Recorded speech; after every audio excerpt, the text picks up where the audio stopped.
mana shuncha keladigan savollardan bittasi. Ish haqi qanaqa bo'lishi kerak? Mijoz bilan qanaqa gaplashish kerak? Pulni qanaqa payt so'rash kerak degan savollar. Ish haqi qanaqa bo'lishi kerak degan savolga zo'r bitta oltin qoida bor. Bu oltin qoida 10-asrda ham zo'r ishlagan, 25-asrda ham ishlasa kerak. Bu qoida hamma soha vakillariga to'g'ri keladi. Bu xoh gipsgardonchi bo'lsin, xohlasa kafilchi, xohlasa elektrik, xohlasa katta program.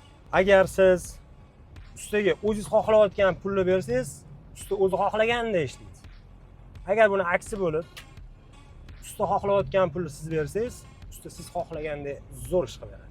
Endi pul olish masalasiga kelsak, agar o'zingizga uverin, yaxshi usta bo'lsangiz, iloji boricha avans olmasdan ishlang. Avans olganing, o'lganing, ipsiz o'sha obyektga boylanganing deydi-yu. Avans olib qo'ydingizmi, siz klientni ishchisiz, usta emas.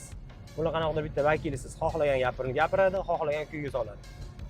Avans olmasdan ishingizni ko'rsatib qo'ying, bu yerga sizni eshitadi, kerak bo'lsa kutadi, urg'uningiz ancha ajralib turadi.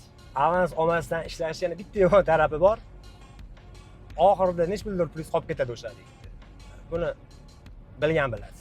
Bizning ishda yana asosiy elementlardan bittasi mijoz bilan ish bitish haqidagi kelishuv. Ko'pchiligimizni 15 kunlik ishga 10 kunni va'da qilamiz.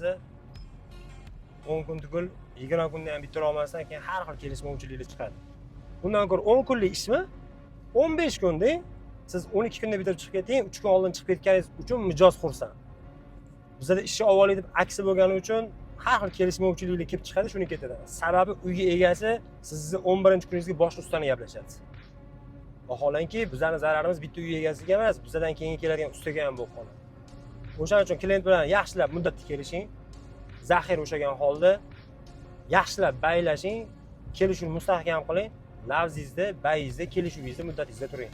O'shani o'zi sizni urg'uningizni zo'r qilib ko'tarib beradi. Bu meni o'zimni tajriba va xulosalarimdan kelib chiqqan fikrim. Balkim kimda qanaqa bilmayman. Noto'g'ri bo'lsa, noto'g'risini, agar bunga qo'shimcha bo'lsa, qo'shimchasini ham izohlarda qoldiringlar. Bizga ham ilm bo'ladi.